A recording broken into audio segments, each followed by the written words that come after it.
I really thought the difference in the second half was we just didn't rebound. We got some defensive stops and got in position, and we even had position where we had the ball and didn't get the ball. And the 16 rebound differential was the difference in the game. They got too many second efforts, and that's where you foul in those situations. We played the bigger lineup. I thought that was good for us in the first half, and we rebounded better.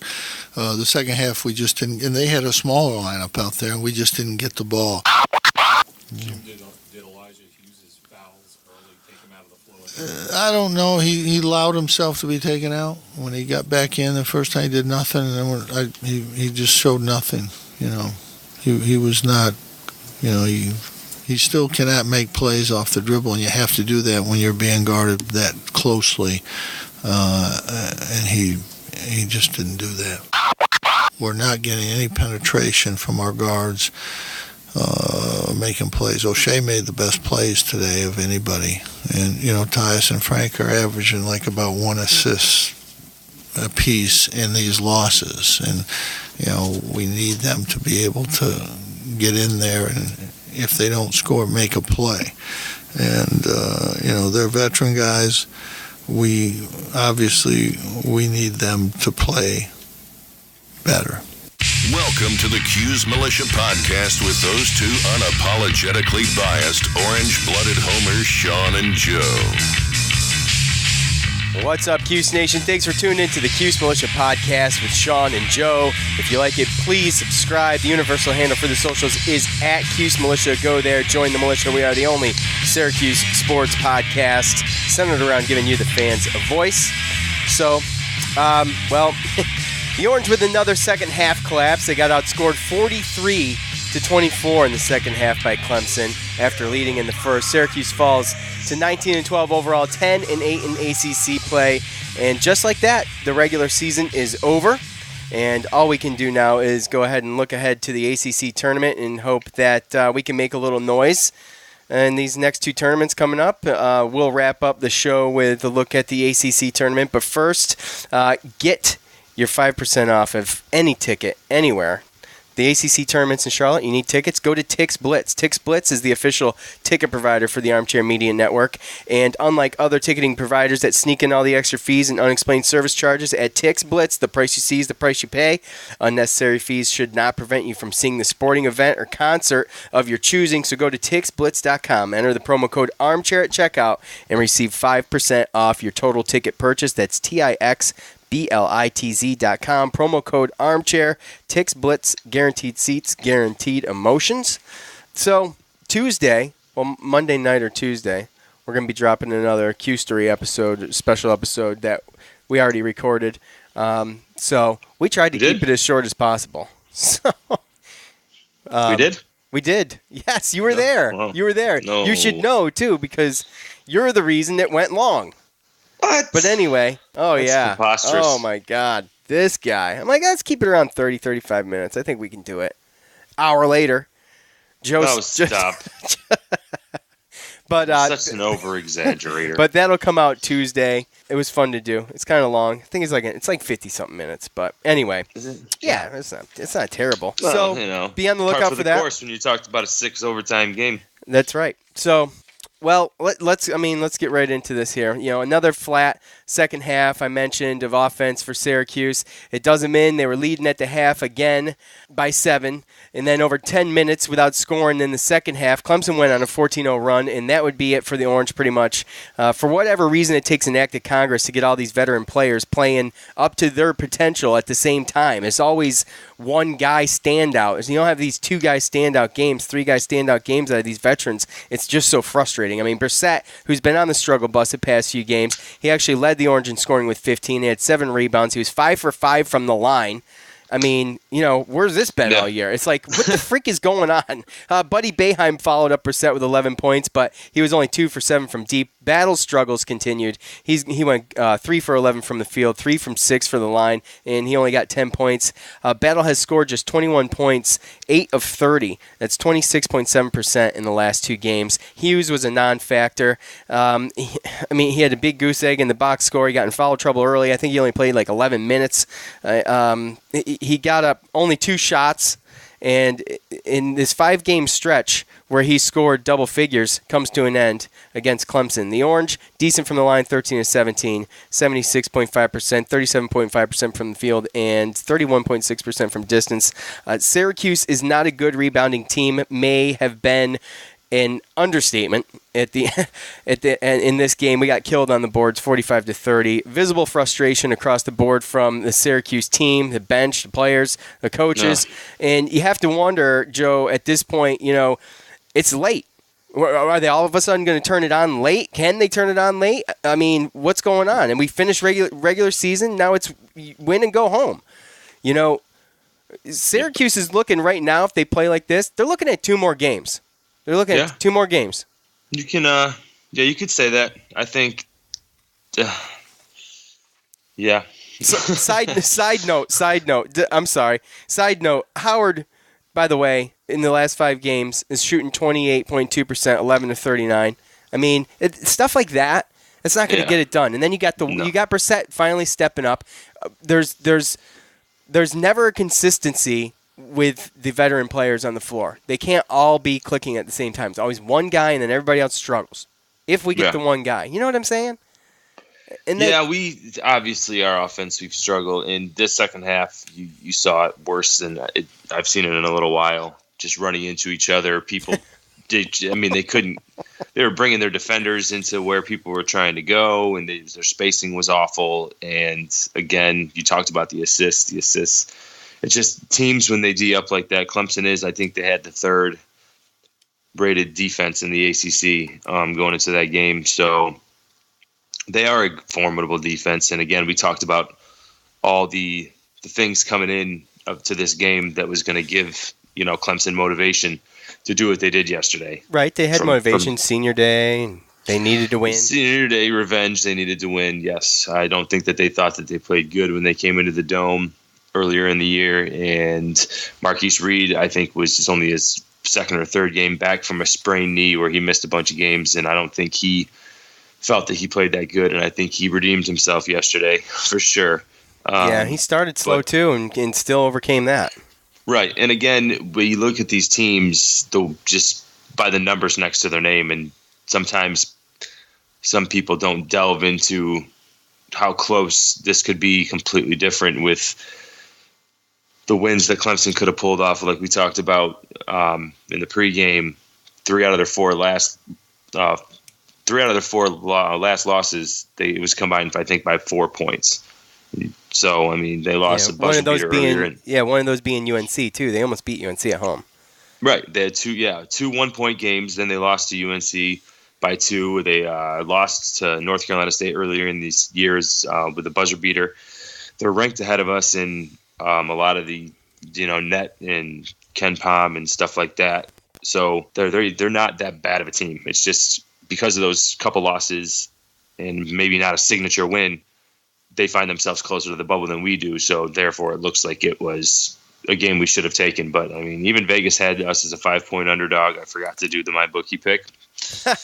So, it's okay. But I think more or less we talked about it. We talked about how this was a quad 1 game for us, and that losing this game wasn't going to kill us. I think the most important thing really is, like you said, just the way that we looked and the way that the team played. Battle some and people coach just didn't look into it. And then, of course, the way that battle falls at the end of the game. Right. That's really the most important thing, because that right. I agree. We go as battle goes. So, they're probably not going to do much of anything without battle. If he's got, if he did something to his back where he can't play, then right, it's going to be even that much more tough. And how about Battle's body language though on the bench and walking away from coach? And we haven't really seen that out of Battle. He did turn around and face him and talk. It looked cordial, but he was frustrated, man. Oh yeah, he was frustrated. Of course. Yeah, and what was not to be frustrated about? He was getting beat up by David Scara, and here's a guy that almost left and went to the NBA last year. And they're talking about it being a no-brainer, and at least I've thought of it. And he's had some couple bad games here where he hasn't been able to make a lot of the shots that he's done in the past. And I mean, there's probably a lot of things coming down to the frustration, especially like what we talked about, is that he sees, I mean, the end is near. He likes college basketball. He likes Syracuse. He likes his teammates. He wants to make a run. Yeah. And he sees the light at the end of the tunnel, and that can be frustrating. And the body language told me watching on TV that he wasn't mad at Coach. He's just frustrated. I think Coach Boeheim was trying to talk to him to try to calm him down and get him focused again.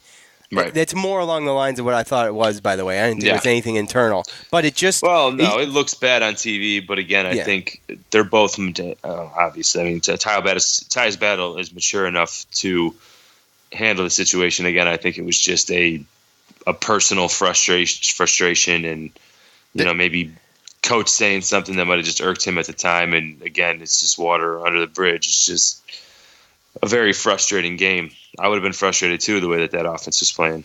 Yeah, and we've seen what it's like, or how Battle plays mad, and how he gets the freaking red in his eyes and he plays mad. But I think it was beyond that. I think he was just pissed and frustrated, and he just he couldn't do anything. And it's been 2 games in a row, but it's been down the stretch here. It's been a few games.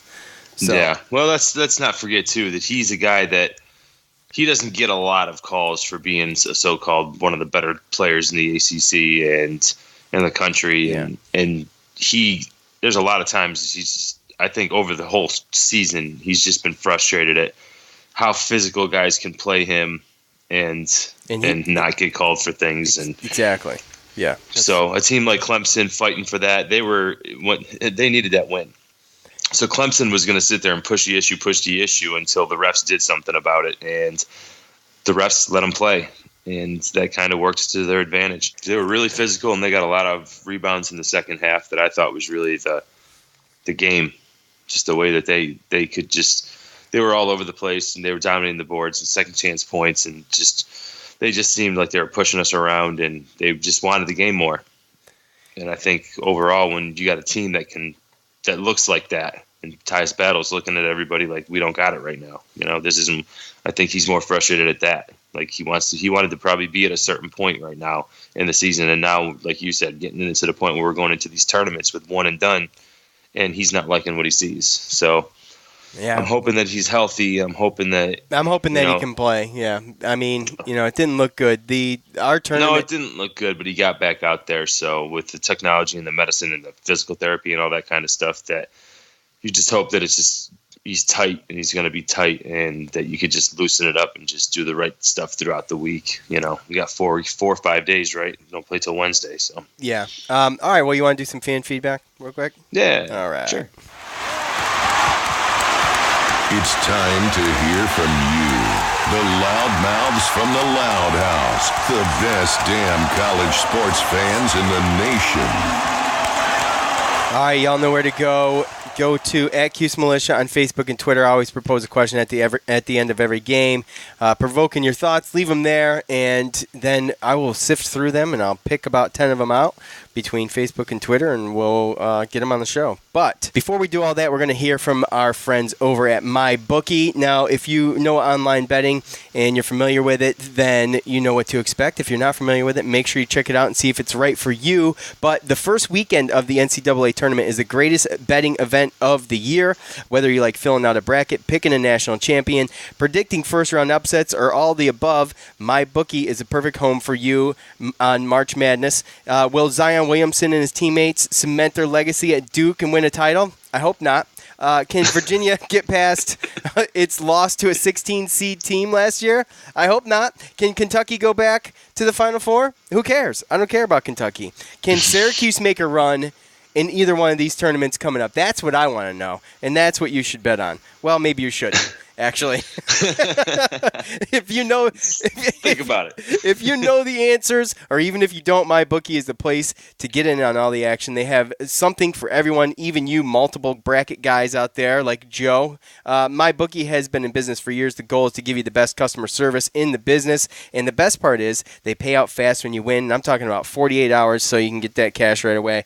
Bet with the best. Then kick back and enjoy March Madness while you watch your picks cash in. Just deposit with MyBookie today and use the promo code Cuse25 for a 50% sign-up bonus. That's promo code Cuse25 with MyBookie. You play, you win, you get paid.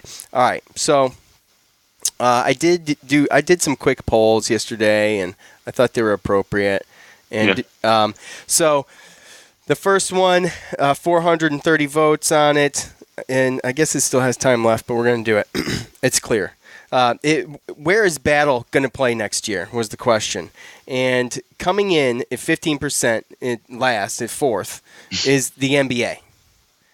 And, coming in third is overseas. Or, excuse me, coming in third would be Cuse, going back and playing for the Orange. Oh, really? Yeah. And then overseas, and then 34% think he's going to play in the G League. So, I mean, I don't know why he would want to go. Well, I don't know. I can't judge what he's thinking. I don't know why he wouldn't go if he wasn't going to think he was going to be a first round pick. I guess if you're not going for the money, why not hold out another year maybe and boost your stock? I guess is what I'm saying. I mean, at some point you can only do so much, and your years of being able to make pretty good money playing basketball, whether it be in the NBA or whether it be overseas, is a very small window. So if he's gotten to the point where he doesn't see himself progressing anymore, and he has got his degree and he's done everything that he could do at Syracuse, and he's ready to move on, then even if it's going overseas and getting his career started, then so be it. There's been plenty of guys that have made great money overseas and in other leagues that weren't good enough to make it to the NBA, but still end up doing just fine for themselves. So yeah, that's kind of where I'm at right now. I mean, obviously, selfishly, you'd like to see him come back, but if he can't progress and past a player that's going to get drafted in the late first, early second round, a lot of these Syracuse guys that we've seen, that's what they do. They get drafted right. I mean, some would get drafted earlier, but there's other guys who have lately been getting drafted a little bit later. And what do? They get their 2-3 years in the league, they get a chance, and then they end up going overseas or they're playing in the G League. Not too many guys lately have been sticking in the pros for Syracuse, and albeit unfortunate, and that's kind of the way you got to look at it with Tyus Battle. You know? Yeah, I mean, I think if I don't vote on my own polls, but if I were to vote, I would say maybe overseas. I just talked about the consistency last week with the NBA. I'm not sure, man. I just don't know. I'm a bad judge at that too. So I think I see him as somebody who will get invited to the combine again, and then he will most likely, like I said, it'll be NBA next year. It's just whether he sticks in the NBA. Right. Okay. He can somebody will throw a dart and go after him and give him a chance, but it's again, he'll have 2 or 3 years to stick. Right. And if not, then he'll move on to G League or overseas. Yeah. Well, I put out the same poll for Brissett next year, and coming in last at 3%, 336 votes, 3% said the NBA. Next at 11% was overseas, and in second place at 14% was the G League. An overwhelming majority of Syracuse fans on our Twitter page think at 72% that he comes back. So I think he comes back. Yeah, I think that's the case too. If he doesn't come back, it's going to be the G League. He's not going to get drafted. No, absolutely not. I don't mean that to say. No, we never. I'm not trying to be mean. Right. But Obviously. right now, he's proven that he's not. He hasn't really jumped. Last year, I think he probably, other than the jump shooting and the shooting and stuff, there's other things that he's gotten better at, but then there's other things that he's kind of regressed. So again, he just kind of seems like the same kind of player, except for again, he's just not getting the double doubles like we normally used to. He's shooting a little bit better. Like yesterday reminded me of him of last year, and the expectations we had as a freshman. He thought they were good, but then he jumped to his sophomore year and okay, we're expecting a jump, and I don't think we got that this year with him, and that's why, to me, he has to stay. Yeah, absolutely. All right, well, let's start with Twitter on the comments here. At TimGross3.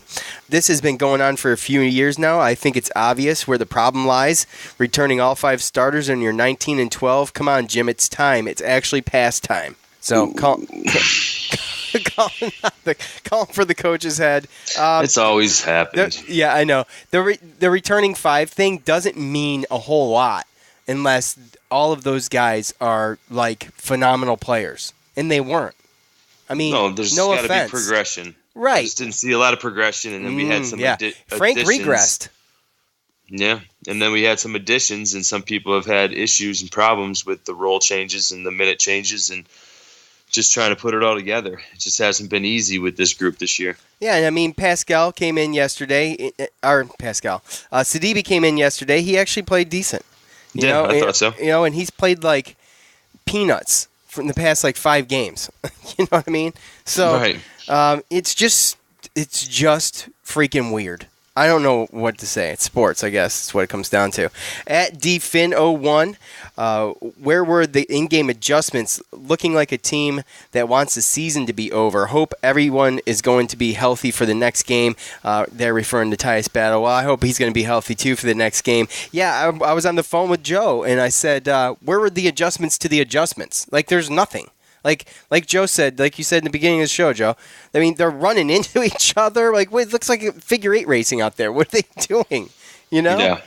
Well, unfortunately, I just think that the in-your-face, tough, good man-to-man defensive teams that have the teams. I mean, you have to remember, I mean, they have 4 seniors out there, 4 grown-ass men, 22, 23 years old. Yeah. That are out there D'ing up these guys, and absolutely, I think that it's just been proven over the course of the season that the teams that play defense on us like that, and then we don't shoot good. I mean, that's what it's going to look like.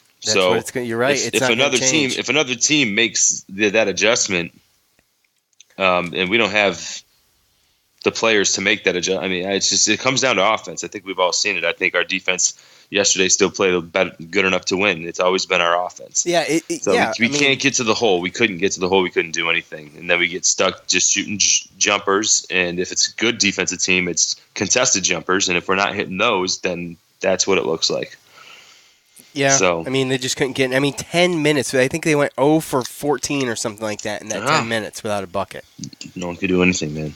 It was brutal. It was freaking brutal to watch. Normally, I'm up and yelling at my TV or screaming. I just sat there. I'm just like, I texted Joe at halftime, you like Syracuse being up at the half?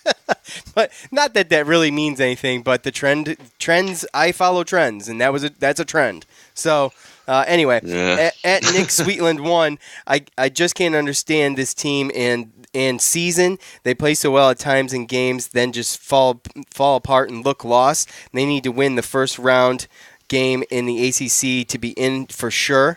Tough way to end the regular season. Hopefully Jim can light a fire under their asses.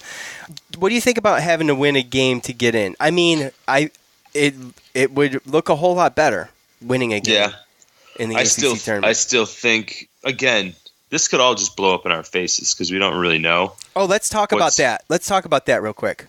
Go ahead. You know what I'm talking about. I mean, just the fact that if we want to look at the bracketologists, and again, I've been talking about the bracketmatrix.com that I go to and check out, and they've currently updated their seating and everything as of yesterday, after I think it was after the games. And right now they currently have us as, I think, the 3rd 9 seed. So, again, I mean, we're in every bracket. And if we want to look at that and go by that measure, then right now it looks like we're safely in. And even if we lose the next game, especially without Tyus Battle, because they will look at that. But if we lose that, I still don't see us falling far enough to – I mean, maybe far enough to fall to that 11 line if there's enough upsets in these conference tournaments, but not far enough to fall out of the tournament. And that's what it looks like from what we look at if we want to trust those bracketologists. But again, we've talked about this net ranking and them being a new kind of way to look at things. We don't know how much we're, like you said, they don't know how much. We don't know how much they're going to put into that. There's the one unknown, which is totally there's no formula for, and it's just like with everything. It's done by humans, and we know how humans go.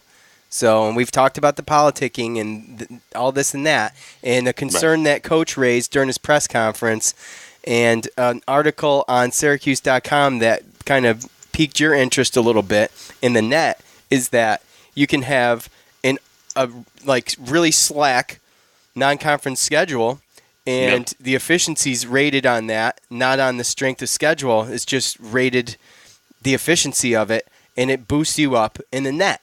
So you're actually kind of faux on your number. Like at least with the RPI and stuff like that, strength of schedule, all that stuff's added in. Yeah. I mean, like, again, we talk about it. So what's the point of playing a tough non-conference, which is what Syracuse has been trying to do? Right. Well, they're both flawed in a way, right? Well, to give a perfect example, NC State.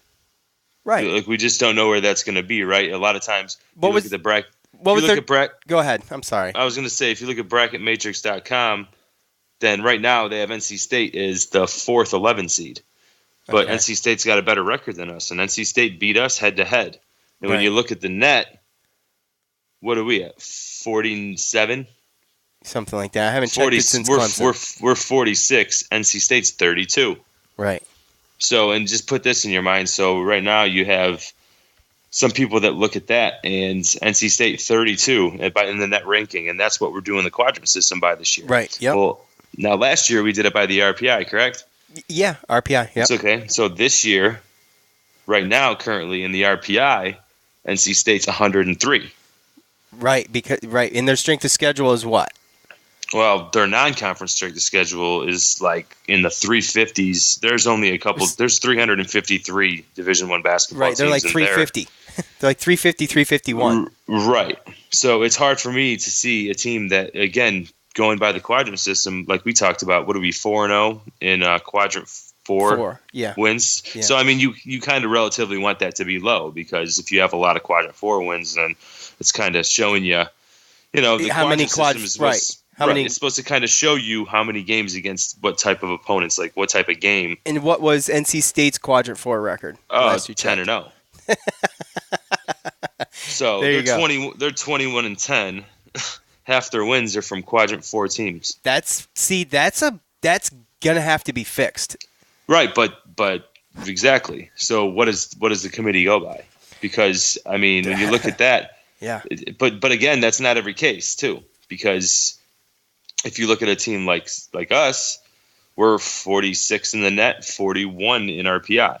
So there's not too much of a difference. What's our strength of schedule? We were up there. I thought we were like top 10 strength of schedule. Well, yeah, our strength of schedule is top 15. So we're up there, and that's why we're, in most bracketologists' eyes, ahead of teams like NC State and other teams that might look like they have a better record and they beat us maybe head-to-head. Yeah, our strength of schedule is 10, by the way, and our RPI is 39. But you don't know what, at the end of the day, the the committee is going to do.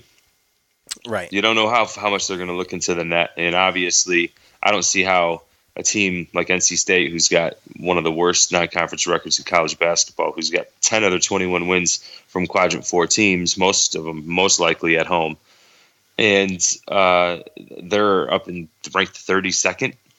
Yeah. I mean, that's an 8 seed or better. I just don't see. And I'm not just doing this to pick on NC State. No, they're just the easiest example. Teams up there yeah, there's other teams up there too. I mean, in the net ranking, St. Mary's of California, they have traditionally not made the tournament because of their non-conference records. But in this new net ranking, they're 37th. Huh. So again, you don't know what they're going to look at, and that's what makes me nervous. Yeah, I mean, I'm not going to be nervous until I see what happens, I guess, because, I mean, I don't know. I trust that they'll make the right decision, I suppose, is where I come from. But anyway, if not now, when, 84, can we have a second half where we don't completely break down? Refs were atrocious again. We are like, I think we're like lost 6 games where we led at the half so far this year.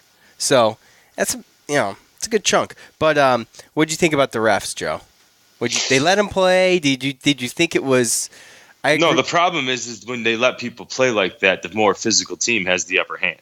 Right. So, and they are more the smaller. We're a little bit small too on that end. Right. So they kind of allowed them to push them a little bit with their body and their shoulders, but then and then we turn around and we're swinging arms trying to block stuff, and we're smacking them on the arms and hands and getting little ticky-tack fouls called on you. So, I mean, obviously, when it came to the physicality of bumping people around, moving people around, posting people up, boxing people out, they let that go. But when it came to blocking shots and contesting shots, anything close to smacking around the hands or anything like that, they called. So that kind of gave them a huge advantage because they were letting the players do the things that kind of went to Clemson's strengths. Right. And they also missed a couple out of bounds calls too. So yep, they did. I mean, again, they missed a couple here, missed a couple there, but again, we can make excuses all night long. Oh yeah, I'm definitely not making excuses, but with a team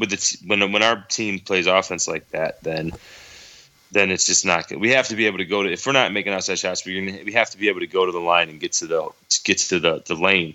And Tyus Battle couldn't do that. So I don't know if there's problems with hand checks and the physicality again, and just not being able to get in front of them to get to the paint and try to make something happen. But we got to be able to go to the free throw line. And when they play, we've talked about it before. When a team plays all up like that and defense and stuff, like you have to go to the lane, be more physical, and you got to create fouls to get them in trouble and get them off you. Which is and right. We just never did that yesterday. Never did it, and that's kind of what we were hoping Brissett would start doing earlier in the year, and it was just no. I mean, he hit a couple outside shots, and he did.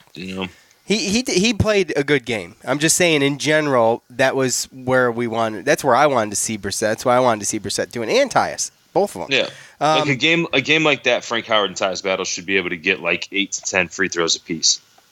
Right. Okay. Good point. Exactly. Well, speaking of Frank Howard, at USA Proud 123, it comes down to Howard. He is a senior and not a good year, probably worst year of his career. He has let the team down. Battle can't be expected to do everything every game. Howard has been awful this year. I don't know if it was his sprain or his issue, leg issue or whatever it was. What was that? I forget. I don't even remember anymore. What's that? Howard's injury. Oh, it was his ankle. Ankle, okay. He had ankle surgery. Yeah, that's right. Okay. So I don't know if it was his ankle. I don't know what it was. Maybe he's not totally comfortable. Maybe he's trying to not risk re-injuring himself. Or maybe it's just that it's in his head. I don't know. I guess there's a lot of things that we'll never know. Yeah. It's just, we could speculate all day long. At the end of the day, just well, my brother had a bad ankle injury, and I mean, it wasn't like that. I didn't have surgery, but it was enough for him to pretty much change the way he played. Yeah, exactly. So, and that's could be a possibility. Again, I think that it's like you said, it's just been coming down to consistency. Because there's nights where it's like, okay, Brissett's going to be the guy to kind of be the duo to no one's reliable, and then it's every right, game. Exactly. So you're trying to figure it out. And right. If Hughes, you go out there, and if Howard's not doing anything, and Hughes ain't doing anything, or Brissett, then he's going to throw different people out there. And he threw Sidibe out there because they tried to attack it a different way. Those bigger guys actually played okay in the first half. But again, just the inconsistency of the way you got to look at it is, for instance, when a coach when you have something that's locked tight, you're playing good, barring random matchup issues, for the most part, you have your rotations, your roles, and you even kind of know who will play if you're playing a taller team or if you're playing maybe a 4-guard team, who will play a little bit more. But the basic inconsistency of Boeheim's substitutions should tell you where this team is. He's still trying to search to figure it out. Because one night it's this guy, one night it's this guy, one night it's this guy, one night Battle's not doing anything, and then you're really screwed. Yeah. And all he's doing is trying different combinations, trying different things to try to figure it out. And it seems to just like every once in a while something will click against a team. But it seems like the only thing that they could ever do, even close to consistent, is play defense and keep them in the game. Yeah, it's the defense is the one consistency, Joe. I agree with that. It's just the offense has been consistent they fall too. apart every once in a while, and sometimes teams find weird ways to be able to attack them. But at the end of the day, the inconsistency of Jim Boeheim's just substitutions should tell you where it's at. Yeah, he has no idea who's going to play, how good, what day. Like, it's all different. It's different every day. He doesn't even know what he's going to end up doing. The only thing consistent about the offense is that they're inconsistent, right? So, yep. At Big Chuck 44, this has to be the biggest enigma team we have ever had. Score 90 at Duke, high 80s in UNC, and can't score 60 against Clemson. I don't get it at all. Yeah, that's right on board. Just goes on with exactly what we were just talking about. So yeah, that was not planned. At Scren 14, absolute frustration. Absolute frustration as I've ever had all year. Just seems like no one is responding to Boeheim and his redundant routine and lack of in-game adjustments. This team has not improved at all, and the regression of Frank and O'Shea's play is alarming. It's alarming at this stage of the year. In what we saw yesterday from Frank Howard all year, but it's the inconsistency. It's hard to make adjustments at halftime, and I completely agree with him. It looks like the other teams are adjusting, right? But our thing is Boeheim's adjusting to our team and how they're playing. Who's playing? Who showed up today? Now, what can I do? I mean, that's the first half. Sometimes it looks good, sometimes it doesn't, but. First half is him figuring out who showed up today, who wants to play today. What are we going to do? Like, it's hard to make in-game. Does that worry you? Of course, it worries me. But the thing are they going to be able to step this thing up? Are they going to all of a sudden be able to click? Are they all of a sudden going to be able to make a run? Is this going to be a Syracuse team that we're going to be like, oh, it's tournament time to go? Here we go. The problem is that this kind of stuff happens. I don't understand really how to. Every team is different, but it just seems to me as though the times when we don't think we're going to do anything in the tournament, we actually do. I know. Then the times that we actually think we have a good team and we could make a run, we end up losing in the first or second round. I know. We lose to Dayton. Right. Yeah. I mean, look what happened we won the national championship 2003. We knew Carmelo Anthony was good, but we weren't expecting it. Then we return a whole bunch of people, and we think we're going to do good, and we lose in the Sweet 16. Then we lose to Vermont, and then we lose to Texas A&M in the second round. I mean, we didn't do anything the next 3 years after that. Yeah. So, 1996 when we went with John Wallace and them, we were, I think, a 4 seed, but we weren't expected to make that run. We weren't expected to make the run a couple years back when we went to the Final Four. Oh no, absolutely not. So it's been that. And then you have the Ennis year. What did we do that year? Nothing. We lost to Dayton. Wasn't that when we lost to Dayton? I think so. Yeah. And we were 25-0. Yeah. So the bottom line is when it gets to that was the second round too, but our second game, Dayton. Back against the wall. They tend to show up, and we do have the talent. Who knows? We might. With the most opportune time, we might see everything Nick start clicking. Maybe, like Nick said, maybe Jim Boeheim can light a fire under him. We're just gonna have to see. But all we can do now is talk about what we see now, and what we see now stinks. Steven says bad loss. Yes, Clemson needed it more for the big dance chances, but these guys need to get back on track and failed. Too many hub mistakes. Head up butt. He put that in there. Rapidly becoming, if you can contain Tyus, others rarely step up. Well, Brissett stepped up yesterday, but I get it. If they can focus their attention on one guy, a lot of times that's all they need, and that's enough to win. And it's certainly been the case for like some of the ranked teams that we played recently. And for instance, UVA, how they just snuffed him, at halftime when they swapped that around. So, yeah, definitely. Alex says, look. So here's the deal. I think we've had Joe's cousin on fan feedback. We've had Joe's mom on fan feedback. We've had Joe's dad on fan feedback. Now we got one of his brothers. When's Wes getting in on the action, Joe? No, you know him. Never. Alex. Yeah, he's already been on the show in the background. That's true. That's true. That's more than more we could say for Alex. Alex says refs basically benched Elijah, but he played well, and we were still in it, even with Battle getting shut down. Poor performance, but Clemson needed that win. What do you say to your brother? What do you say? Well, I talked to him last night, so he knows what I think. Okay. So I think that considering, I mean, we need Elijah Hughes to score. We need some points from Frank Howard. Yeah. We need that kind of stuff, and that's what we missed yesterday. So again, we just need a little bit of everything. Hughes, like I said, 5 games with double digits and just 0 yesterday. So. Yeah. Matthew says, does not seem to be any second half adjustments. There that is again. Teams are running basic vanilla offense in the first and then picking us apart in the second. I mean, yeah, I think our, like Joe said, I think the defense has been good, and when we've been able to go in the locker room with leads and we've been able to score, they come out, and whoever's got the hot hand, they tend to their defense, that heavy man defense, we struggle.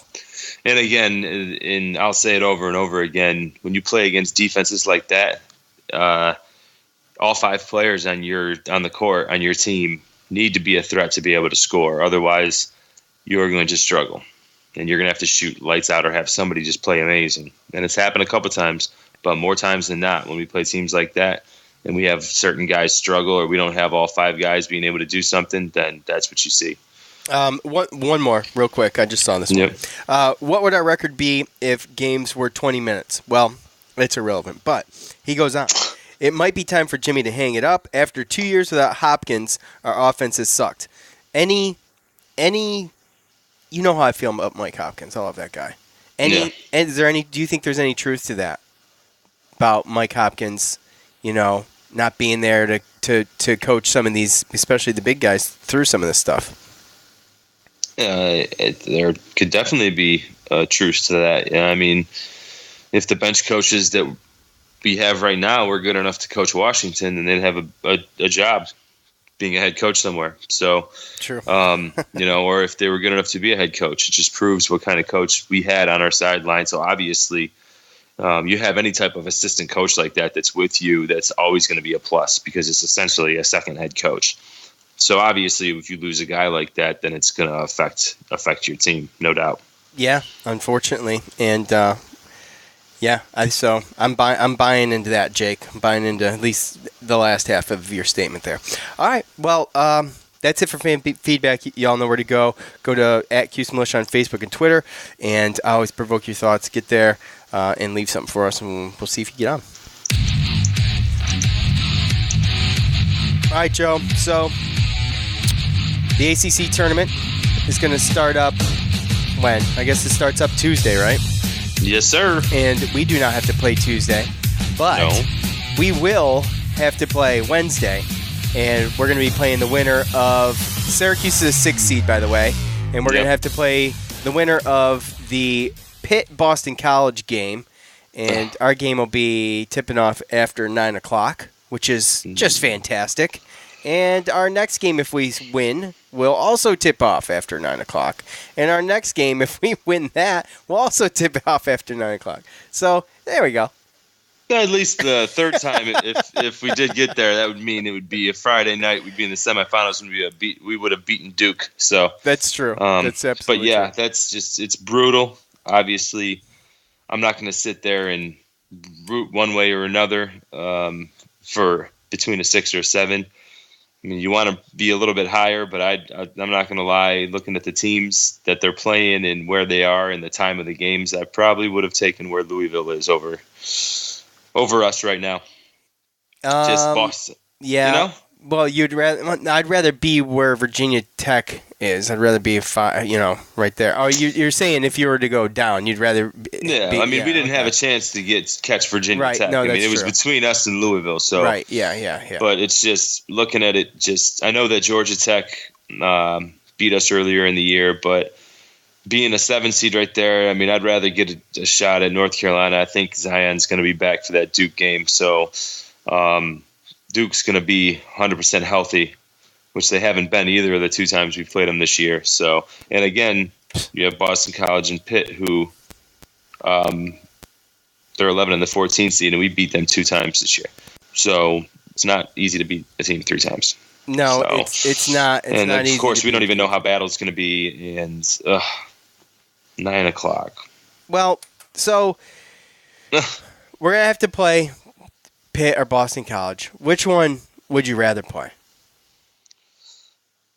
That's a tough call, ain't it? Yeah, it is. It really, really is. It's a toss-up for me, to be honest. I guess Pitt, maybe, if I had to put... I'd go Pitt. Yeah. All right, so... Well, if we win that game, if you don't already know, if we win that game, you heard Joe earlier, then we get to play Duke again. And, you know, they're going to be healthy, the whole team. Yeah. So it's going to be tough, dude. Yeah. Again, I don't put and it's awesome. Always awesome to go into a little run in the tournament like that. But you know, there's been times where I've seen teams make those runs, play 3 or 4 nights in a row, and it kind of wears them out for the NCAA tournament. And yeah, I don't know. I don't know how I feel about them. I mean, again, they're always fun. You always want to play every night if you can in a tournament like this. You know, you look forward to it. I'd love to be able to play 9 p.m. on a Friday night, but realistically, I don't know how that's looking. Especially, I just care about Battle getting healthy and really just winning this first game so that we can just kind of, to me, that would just take away all doubt. Realistically, it's not that it'd be a good game or a big win. It's just getting that one more win, get the first win, and then go and play Duke again, and just padding that strength of schedule. So, yeah, I mean, the one win would be nice, and if we get that one win, we have to play Duke. So I really, you know, that's going to be a game where I want that game. I want that game bad. Oh, of course we'd want it. I want that game really bad. But yeah. It's going to be tough. It's going to be a different Duke team that we've seen both times this year. So, anyway, as far as the podcast goes, anything to do with the show coming back? If Syracuse wins, we will not be back. If they win their first game, we're not going to be back basically until they lose, and we're going to have to figure out where we sit. And then obviously at the end of this next a week from today is Selection Sunday. And we can come back, after that as well and talk about that. So just be on the lookout. You know, the show goes as the way Syracuse goes. So we'll just have to wait and see. And if we can squeeze something in at some point, then we will. But, you know, it's tough doing a show that's recorded, you know, when the team's playing every night. Yeah. And just to be clear, too, those 9 o'clock games when it comes to Wednesday night, and if we win Thursday night, I know they say 9 p.m., but essentially that's, as those games go, they're at the same court. So there's going to be a game ahead of it. It starts at 7. So, I mean, technically it's half an hour after the game before it ends. So, you know, you get a Louisville-Georgia Tech matchup that goes into overtime. Yeah, it could be 10 o'clock. It could be 9. It could be 9:30 or later. So, I think it's going to be close to 9:30 to begin with. But we'll see. Yeah. Well, that was one thing I thought about was what happens if, like, you know, because you got me thinking about that Syracuse-UConn 6 overtime, and it's like, what if the 6 overtime game was like, it wasn't the 9 o'clock game, it was the 7 o'clock game? Oh my gosh! Yeah, you know what I mean? Like, imagine if that had happened, and then they still had to play like the game after, and it would have been like, So if it was a 7 o'clock game, it would have ended at almost 11, and the other team would have started. Had to have played at midnight. Yeah. Yeah. Yep. So that's like pretty funny. Yeah, like 11:30 midnight, something like that. And that game didn't tip off till like 9:26, just so you know. So that's about what we're looking at, 9:30, if everything rolls smooth. So, most likely. Yep. So, all right. Well, that is it for us. And we will get back here when we can get back. And as soon as we can get back, be on the lookout Tuesday for another episode to drop, a little Cuse Story episode with me and Joe. Until then, we'll see you guys later. I want to thank Tick Splits, Armchair All-Americans, James on guitar, all the regulars, my bookie, JP Mulligan's. You know the deal with JP Mulligan's. Go there, watch the tourney, $1 off Labatt's during the SU game, hit it up, grab some wings, check it out. For Joe, I'm Sean. We're out. Peace. Thanks for listening to the Cuse Militia Podcast, the fan's voice with Sean and Joe.